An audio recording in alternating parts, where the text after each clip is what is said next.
আলহামদুলিল্লাহ রাব্বিল আলামিন ওয়াসসালাতু ওয়াসসালামু আলা রাসূলিহিল কারীম ওয়া আলা আলিহি ওয়া সাহবিহি ওয়া আহলি বাইতি আজমাইন।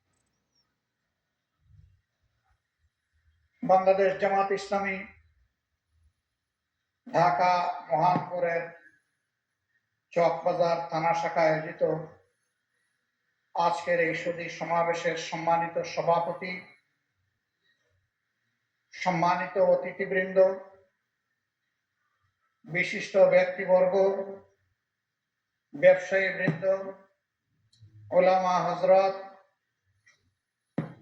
মিডিয়া জগতের সম্মানিত বন্ধুগণ, নির্বিশেষে সমস্ত সুধীমণ্ডলী, বিভিন্ন ধর্মের বিশিষ্ট ব্যক্তিবর্গ, আমি আমার বক্তব্যের সূচনায় আপনাদের প্রতি গভীর কৃতজ্ঞতা জানাচ্ছি।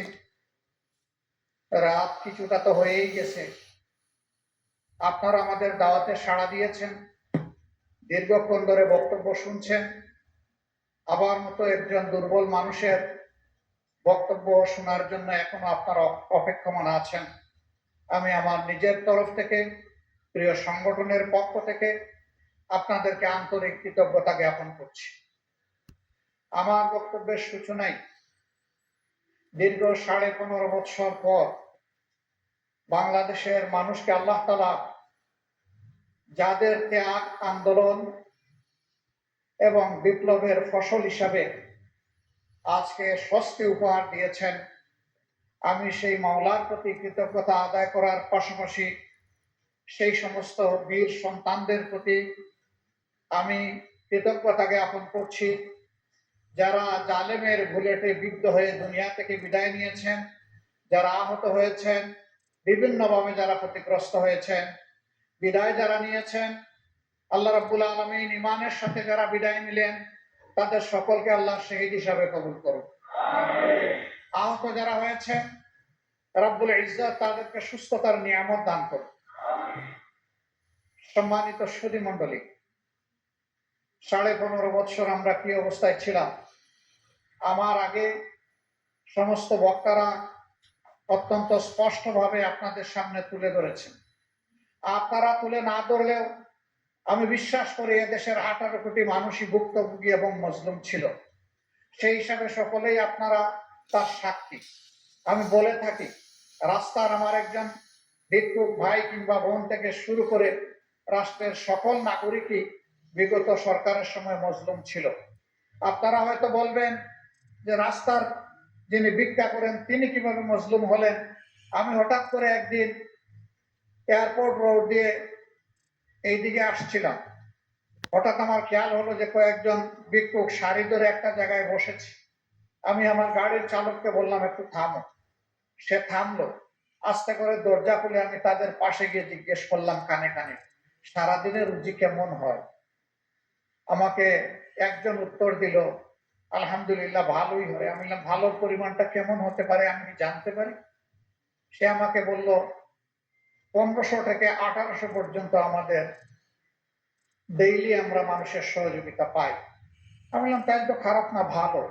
বলে স্যার থাকে না তো। থাকে না কেন? উত্তর দিল সকালবেলা বসার আগেই স্যার খাজনা দিয়ে এখানে বসতে হয়।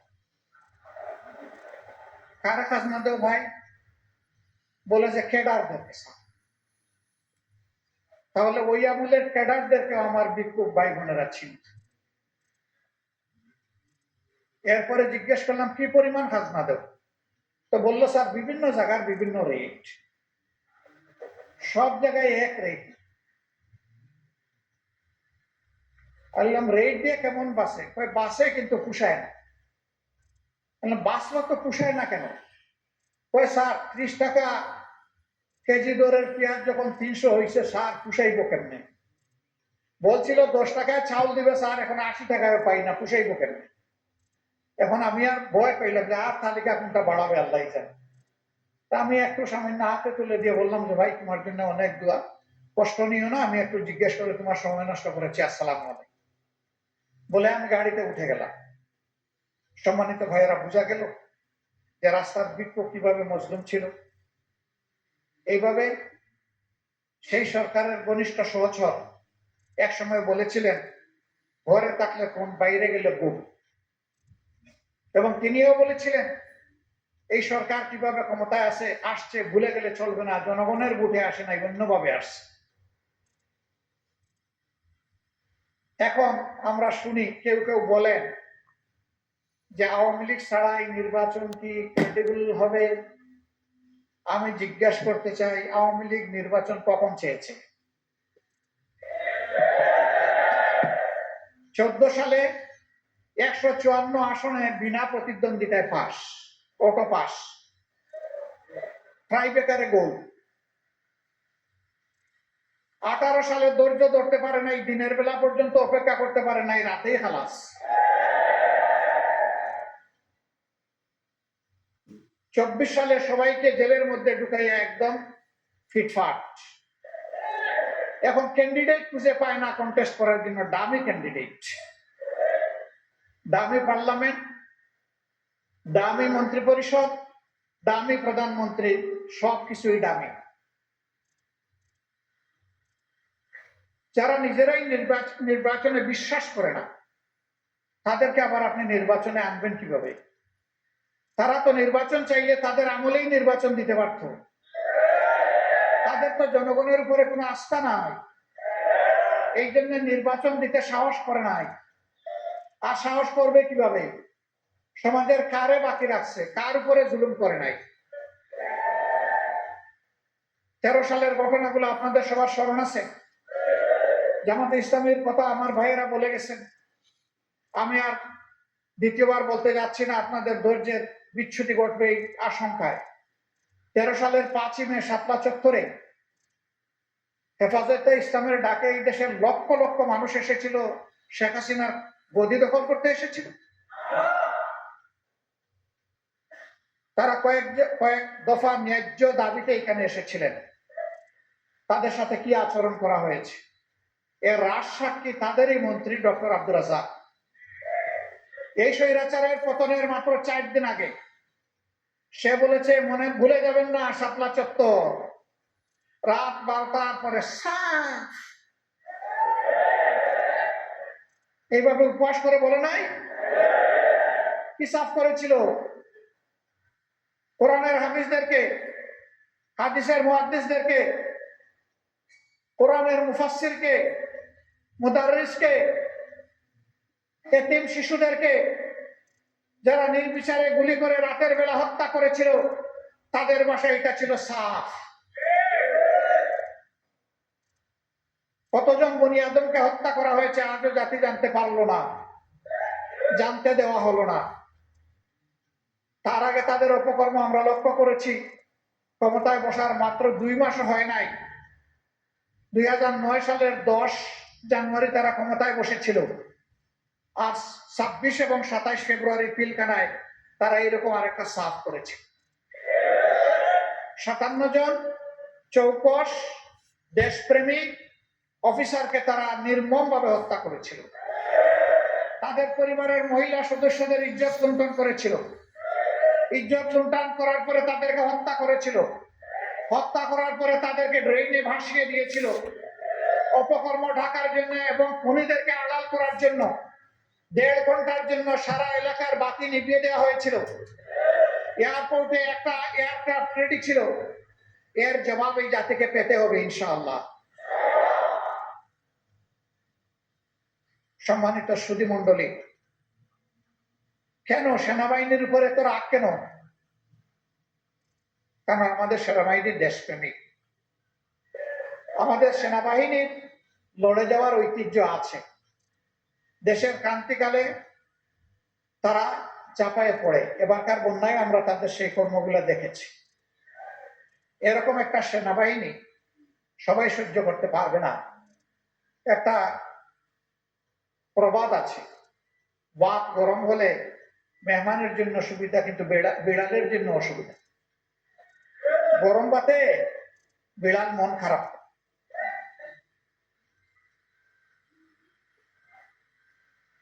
দেশপ্রেমের এই স্তম্ভটাতে আঘাত দিয়ে তাদেরকে ক্ষতিগ্রস্ত করা হয়েছে।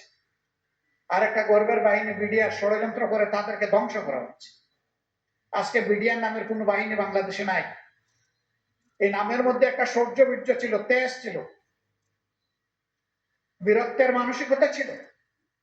এখন বানানো হয়েছে বর্ডার গার্ড বাংলাদেশ, মানে সীমান্তের চৌকিদার।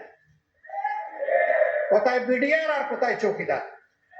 লোগো বদলানো হয়েছে, ড্রেস বদলানো হয়েছে। একটা বাহিনীকে ষড়যন্ত্র করে শেষ করে যাচ্ছে। কারা করে? এই নাজিমুদ্দিন রোডে আমার সৌভাগ্য হয়েছিল একবার আসা, আর অন্যান্য জেলে আরো 2 বার যাওয়া। এই সরকারের খুব মহব্বত ছিল আমার প্রতি। 5 বছর পর পর আমাকে কিছু বিশ্রাম দেওয়ার জন্য গেস্ট হাউসে নিয়ে যেত, আদর করে রাখতো। পানির বিল নিত না, কারেন্টের বিল নিত না, আবার রেশনও দিত কিছু কিছু, থাকারও বিল মাফ। আমি এটাকে জেল বলি। আপনারা বলবেন তো এটা কি ছিল? এটা বলতে পারেন যে মজলুমের অবকাশ কেন্দ্র ছিল। আচরণ যাই করো, জেল আমি ওইটাকে বলি। শিবে আবু তালেবে মোহাম্মদুর রাসূলুল্লাহ সাল্লাল্লাহু আলাইহি ওয়াসাল্লাম এবং তার বংশের 30 জনের অধিক মানুষ, শিশু থেকে বৃদ্ধ, যারা 3টি বছরের অধিক সময় বড় কষ্ট করেছিলেন, আরবের জালিমরা তাদের সাথে সমস্ত লাইফলাইন কেটে দিয়েছিল। পানি বন্ধ, খাবার বন্ধ, সব ধরনের ফলমূল বন্ধ, দেখা সাক্ষাৎ বন্ধ। অল্প দিনের মধ্যেই যার ওষুধ নিয়ে গিয়েছিলেন সব পুড়িয়ে গিয়েছিল। তারপরে গাছের পাতা, ঘাস এবং গাছের ছাল, এগুলা ছিল তাদের খাবার। এইটাও যখন পাওয়া গেল না, তখন মরা পশুর শুকনা হাড্ডি তাদেরকে চিবাতে হয়েছে। ওইটা ছিল যে যেই মুমিনদের সামনে ওই জেল আছে, এই মুমিনরা দুনিয়ার এই পাতলা জেলকে কোনো পাত্তাই দেয়। সম্মানিত ভাই ও বন্ধুগণ, কিন্তু দুঃখের বিষয়, আমি বলছিলাম যে হেফাজতের সেই ঘটনার পর অসংখ্য আলিমকে গ্রেফতার করা হয়েছে, মিথ্যা মামলা দেওয়া হয়েছে, উদ্দেশ্যমূলক হয়রানিমূলক মামলায় তাদের কাউকে কাউকে মৃত্যুর দিকে ঠেলে দেওয়া হয়েছে। আবার 22 সালে একই ঘটনা ঘটানো হলো, অসংখ্য আলিমকে জেলে নেওয়া। সৌভাগ্যক্রমে আমিও তাদের জেলের সাথী হয়ে গেলাম।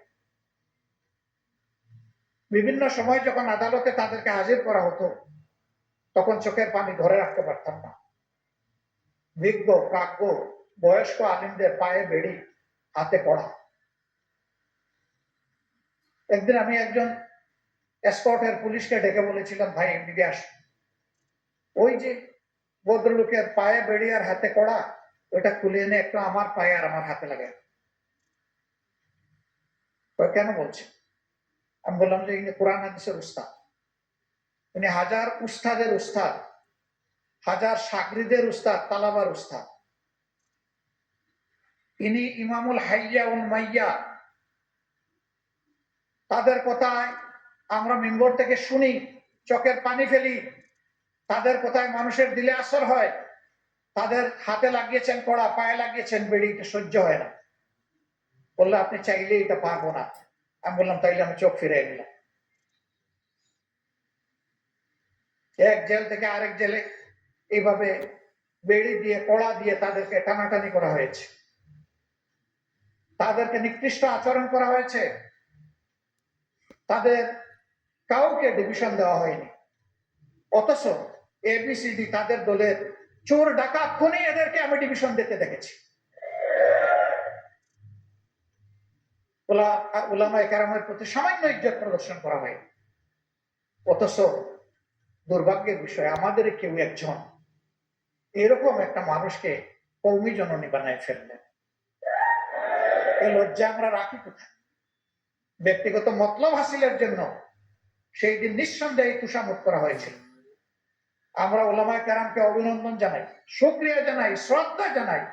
ওই দিনকার ডাকে দেশের বিশিষ্ট উলামায়ে কেরাম হাজির হননি। বহু চেষ্টা করা হয়েছে তাদেরকে হাজির করা, না, তারা না বলে দিয়েছেন, সাফ না করে যা ইচ্ছা তাই করো, যাবো না ওই সমাবেশ। 2-1 জনকে বলতে হবে অস্ত্রের মুখে ধরে এনে হাজির করেছে। আর ওই রকম যারা কওমি জননী বানিয়েছিলেন, তারা হয়তো তাদের সাগরিদদেরকে নিয়ে এখানে এসেছে। আফসোস, আল্লাহ কুরআন, রসুলের কিতাব, কিতাবুল্লাহ সুন্নতে রাসূলুল্লাহ লেখাপড়া করে মানুষ কিভাবে এইভাবে নিজের বিবেককে চাপা দিতে পারে? আল্লাহ ক্ষমা করুন। আল্লাহ আমাদেরকেও ক্ষমা করুন, এরকম কাজ যারা করেছেন তাদেরকেও ক্ষমা করুন। আমরাও আসুন আমাদের ভুল ত্রুটির জন্য আল্লাহর দরবারে তওবা করি, তাদেরও তওবা করা উচিত। সম্মানিত ভাইয়েরা, একটা দুঃসময় জাতি পার করছে। চাঁদাবাজদের জ্বালায় অতিষ্ঠ, দখলদারের জ্বালায় অতিষ্ঠ, মা বোনদের ইজ্জত নিয়ে তটস্থ, জীবন নিয়ে অতিষ্ঠ, তটস্থ। মানুষ আতঙ্কের মধ্যে দিন কাটছে। মানুষের মুখের দিকে তাকানো যেত না, চুপি চুপি কথা বলতে ভয় পেত। একটা অদৃশ্য তালা ঠুটে ঝুলিয়ে দেওয়া হয়েছে, কথা বলতে পারবো না। অন্যায় করলে তার প্রতিবাদ করা যাবে না। জামাত ইসলামের উপরে তো রাগ কেন? রাগ হচ্ছে এই দলটাকে কেউ কখনো কিনতে পারে, খরিদ করতে পারে। এই দলটা অন্যায়ের সামনে কখনো মাথা নত করে। রাগের মূল জায়গায় এখানে। আমাদের লেজ কাটা গেছে, তো তোমাদের লেজ ঠিক থাকবে কেন? গোসাটা ওই জায়গায়। ওই যে শ্রীগাল যার লেজ পুড়েছিল, সে চিন্তা করলো আমার যখন পুড়েছিল এক জায়গায় বসে থাকবো না, সব করে দৌড়াদৌড়ি করে লাগাই দেব। আলহামদুলিল্লাহ, আল্লাহ আমাদেরকে হেফাজত করেছে। আমাদের লোকেরা ফাঁসি বরণ করে নিয়েছে, কিন্তু মাথা নত। আমাদের লোকেরা কায়না করে গিয়েছে, কিন্তু কারো কাছে গিয়ে ভিক্ষা চায়। আমাদের লোকেরা হাত পা হারিয়ে পঙ্গু হয়েছে, কারো সহানুভূতির কাঙ্গাল হয়নি, আল্লাহ ছাড়া। আমরা এগুলা সৌভাগ্যের কারণ মনে। বলবেন জুলুমও কি সৌভাগ্যের কারণ হয়? অবশ্যই হয়, অবশ্যই। আল্লাহ তাআলা বলেছেন মুমিনরা যখন সবর করে আল্লাহ তখন তাদের সাথে থাকে। ইয়া আইয়ুহাল্লাযীনা আমানু ইসতাঈনু বিস-সাবরি ওয়াস-সালাহ ইন্নাল্লাহা মা'আস সাবিরিন। যখন তোমাদের উপর বিপদ আপদ জুলুম অত্যাচার আসবে, তোমরা আল্লাহর সাহায্য চাও সবর এবং সালাতের মাধ্যমে। তোমরা জেনে রাখো নিশ্চয়ই আল্লাহ মুমিনদের সাথে আছে, সাবরিনদের সাথে আছে। যারা সবর করবে অবশ্যই আল্লাহকে তারা সাথে পাবে। সবর আমাদের সব। এই সবরের উপরে আমরা ভর করেছিলাম, আল্লাহ তাআলার উপর তাওয়াক্কুল করেছিলাম। অনেকে বলতো যে এই দুঃশাসনের কি শেষ হবে? আল্লাহ তাআলা মেহেরবানি হয়েছিল, আল্লাহ তাআলা এবার আমাকে লাব্বাইক বলার সুযোগ দিয়েছিলেন। সেই পবিত্র কাবা করেও অনেকে খায় মাঝে মাঝে তাকিয়ে থাকতো। আমি বলতাম যে ভাই, আমার মধ্যে আপনি কাউকে খুঁজছেন? ওই জি। আমি বললাম ডাইরেক্ট খুঁজছেন? এই ব্যক্তি। আসসালাম আলাইকুম। আমাদের কি কোনো পথ আছে এই জুলুম থেকে বের হওয়া? কেন নয় ভাই, অবশ্যই আছে। আপনি যে জায়গাটায় এসেছেন এই ঘরের মালিককে বলে যান চোখের দুই ফোঁটা পানি ফেলেছে আপনার নিজের জন্য, জাতির জন্য। ইনশাআল্লাহ এই পানি বৃথা যাবে। আমাকে লোকেরা জিজ্ঞেস করতো কারে দিয়ে এটা আশা করা যায়? আমি বলতাম কেন? আমাদের যুব সমাজ। বলে যে কোন যুব সমাজ? যেটা মোবাইল আর টিকটক নিয়ে পড়ে থাকে সেই যুব সমাজ? আমি বললাম হ্যাঁ, সেই যুব সমাজ। আল্লাহ চাইলে এই যুব সমাজে বিস্ফোরণ ঘটাতে পারে। তখনও জানি না এরকম একটা বিস্ফোরণ ঘটে যাবে। আমি এটা 11 থেকে 17 তারিখের কথা বলছি, জুলাই মাসে। জানতাম না এরকম একটা কিছু ঘটবে, কিন্তু আলহামদুলিল্লাহ আল্লাহ তো ঘটাই দিলেন। আল্লাহ কোথায় দিলেন? আন্দোলন নিবু নিবু হচ্ছিল, এরকম কত আন্দোলন হয়েছে। সেই আন্দোলন মুঘল বাহিনী দিয়ে, হেলমেট বাহিনী দিয়ে, রাষ্ট্রের জনগণের কেনা পয়সায় বুলেট এবং ব্যানার দিয়ে সেই আন্দোলনকে দফায় দফায় দমন করা হয়েছে। কিন্তু এবারকার আন্দোলন কাল হয়ে দেখা দিয়েছে তাদের জন্য। পাপ বালিগ হয়েছিল, সীমা লঙ্ঘন হয়ে গিয়েছিল। আল্লাহ ধরেন জালিমদেরকে কখন ধরেন? যখন তারা সীমা লঙ্ঘন করে, তখন আল্লাহ তাআলা ধরেন। আল্লাহর দৃষ্টিতে সীমা লঙ্ঘন হয়েছে বলেই আল্লাহ ধরেছেন। একজন বড় দায়িত্বশীল নেতা একদিন আমাকে বললেন যে আল্লাহ তাআলা কি মজলুমের ডাক শুনেন না? আমি বললাম কেন শুনবেন না? বলে যে কই, আমি না হয় একজন গুনাহগার সাধারণ মানুষ, কিন্তু 2-3 জনের নাম বললেন যে আমি তো ওনাদেরকে দরবেশ মনে করি। আমার চোখের পানি আল্লাহ হয়তো শুনলেন না, ওনাদের চোখের পানি আল্লাহ দেখেন না? অবশ্যই দেখেন। আমি তাকে বলেছিলাম যে আপনার ক্যালেন্ডার আর আল্লাহর ক্যালেন্ডার এক না।